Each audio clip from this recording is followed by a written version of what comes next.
Hey everyone, we're just going to be doing a slideshow on the art of persuasive writing. So this is part of your introduction. We're going to go through a couple of the ways that we do persuasive writing, some of the techniques, and then you're going to have a little look at some examples and answer some questions, and then at the end of it you're going to be able to write down a couple of ideas that you have.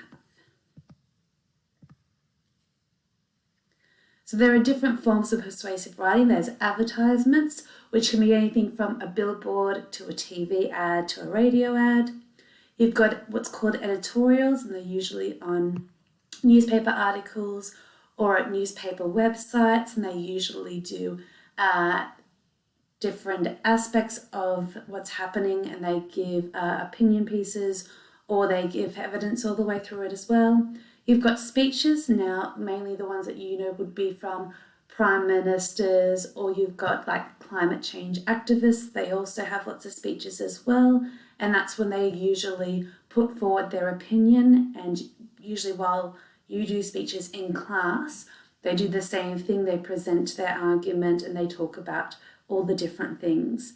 Sometimes in speeches they will have PowerPoints, or they will have pictures, or they'll have slides to support their speeches. You've got what's called propaganda, and propaganda is positive or negative advertisement or persuasive writing that's usually used by government, and it's usually to help them win votes or win elections, or it's usually to change people's minds on new laws that are coming in. You've got reviews for things like books and movies. It's someone who is either a professional who can give a professional opinion, or reviews can be written by anybody who just has enjoyed it or has bought the product. You've got blogs, and that's usually a lot to do with people who have opinions on certain things, whether if it's, as I said before, things like climate change, or they might have opinions on the education system, and they'll usually write kind of like a diary entry up on a computer in order for people to be able to see what their opinions are. Blogs usually don't have a lot of statistics and a lot of professional support with their arguments. You've got what's called persuasive essays, and that's what we're going to be doing a lot of over the next couple of weeks. And basically it's an essay, but the main purpose of it is for you to be able to put forward an opinion and to convince the reader that your opinion is right.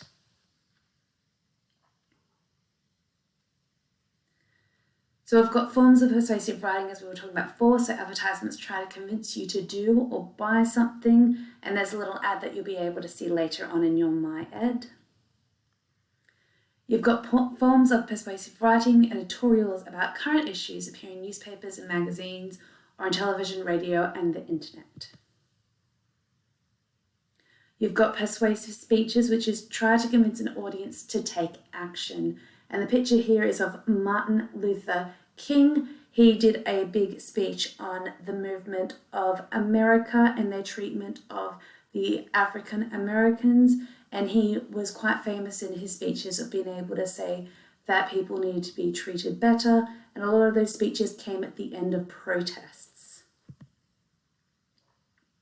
You've got propaganda. It's often about political issues and usually includes emotionally charged appeals. So it's either a negative emotion or a positive emotion. It's supposed to convince people to vote a particular way or to be supportive of a new bill.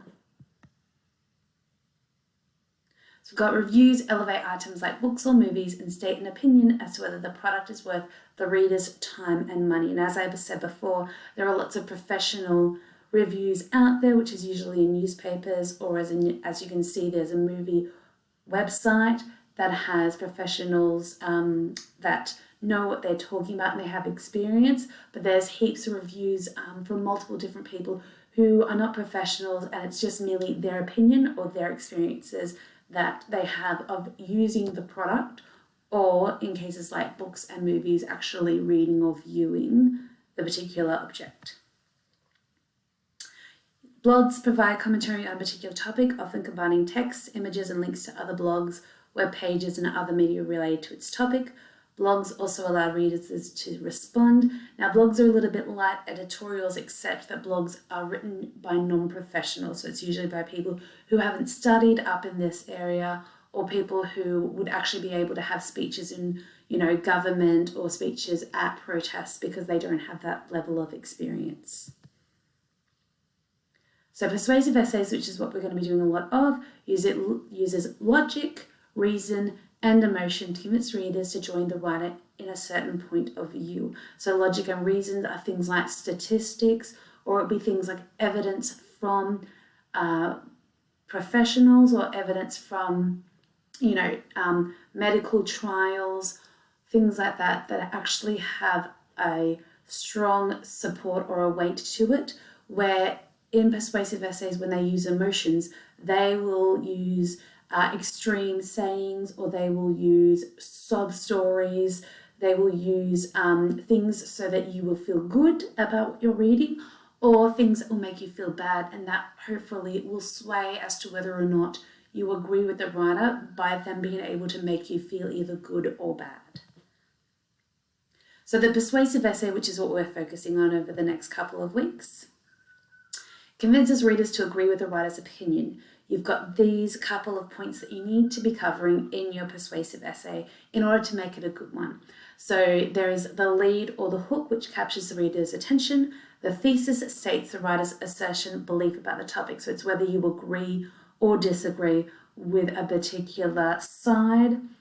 The supporting arguments, so logos, pathos, and ethos, which is what we're going to be talking about next lesson, convince the readers that the thesis is correct. So you've got supporting things that give evidence to why you think the way that you do, and why your reader should also agree with your thinkings, your opinions, or your beliefs. You've also got optional counter arguments to respond to readers' concerns and objections. So usually you will include the other point of view, which in your case you would believe is the wrong point of view, and you would use evidence to prove why that is wrong, and to convince anybody who is on the other side that they should join your side, because clearly what they think isn't supported by evidence and also is just wrong. You then have to have a conclusion that restates your thesis, so it comes back to your main point and really drives that home. So your lead or your hook, which grabs the reader's attention, you've got a narrative vignette or an antidote, which is, for example, I walked proudly through the halls of AMS, my new blue mohawk glistening magnificently in the fluorescent lighting of the hallway, but then I saw Mr. Curthis. I felt the wax in my hair start to melt. So uses a lot of strong language of things like glistening magnificently and proudly, enable you to agree that this person feels really good about their mohawk and that they should be able to keep it. And then uses things like melt, felt, uses strong emotive sort of language in order for you to agree that he should not be feeling so bad that he got caught. Sometimes you start off with questions, so do schools have the right to tell kids how to dress? And it's usually a question that has a yes or a no answer, and usually is followed by whether you agree or you disagree. You've got a hyperbole, so for example, the past 300 years in this country, schools have been crushing the artistic freedom of students with oppressive dress codes. So basically it is a strong statement, it uses a lot of strong language, so things like artistic, oppressive, crushing, so those sorts of language that makes you feel really negative, and sometimes you can use a hyperbole to make people feel really positive. You can also place a setting, so you can create an image in your reader's mind so that they feel like they are attached to whatever opinion you have. So for example, at Centerville Middle School, controversy is brewing. Walk down the hallways and amidst a tranquil sea of khaki pants and navy blue polo shirts, the blades of a fuchsia mohawk cut through the peaceful learning environment. And so things like, you use things like peaceful, which is a real sort of positive, tranquil, which is also another word for peaceful. So you're trying to create a really sort of relaxing, make the reader feel really warm and safe, and then you're going to be using the words like cut in order to change it from a really positive to a really negative. And you use the settings by placing the person in the actual environment so that they can feel those emotions. You have alliterative phrases, so timeless, tasteful, tried, and true. So you're using lots of words that have the same start to make it kind of stick in the mind. There's lots of ads that use the same start to do slogans, or they will use it to do sayings that are really catchy so that when people think of that product, they'll have that saying in their head so they'll want to buy it. You've got the traditional school uniform is the foundation of a true learning environment. So using a lot of T words, using a lot of words that they will associate with your argument, and therefore you can get the reader to agree with you. So also you can use things like quotations, and this is actually quite a strong quotation. It says, give me liberty or freedom, or give me death. And this is actually quite a famous one, and it was about a protest. So using that in amongst your essays can kind of stir a very strong reaction into people, especially if you're using quotes from famous people or quotes from people who are really trustworthy. That really helps your argument or helps your opinion to be really seen as true or really seen as right. So your thesis, your statement, or your belief or your opinion. So a thesis statement is always one sentence that states your assertion, belief about a topic. A thesis statement usually includes a forecast, so it's a preview, brief preview of your arguments.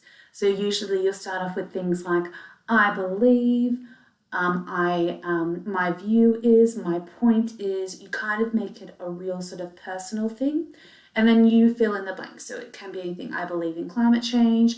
I believe in humans are treated as equals. I believe in animal rights. I believe. And then you've got to say, because of argument 1, argument 2, and argument 3. So basically you have to have reasons as to why you believe this. Otherwise, you don't have much of a support system while you are stating your claim or stating your thesis as to whether or not it's true or not. So this is the end of part 1. We're going to have part 2 for next lesson, but we're just going to have a few activities after this just to help you get into the mindset of what a persuasion essay is and how you can do really well in it. Thank you.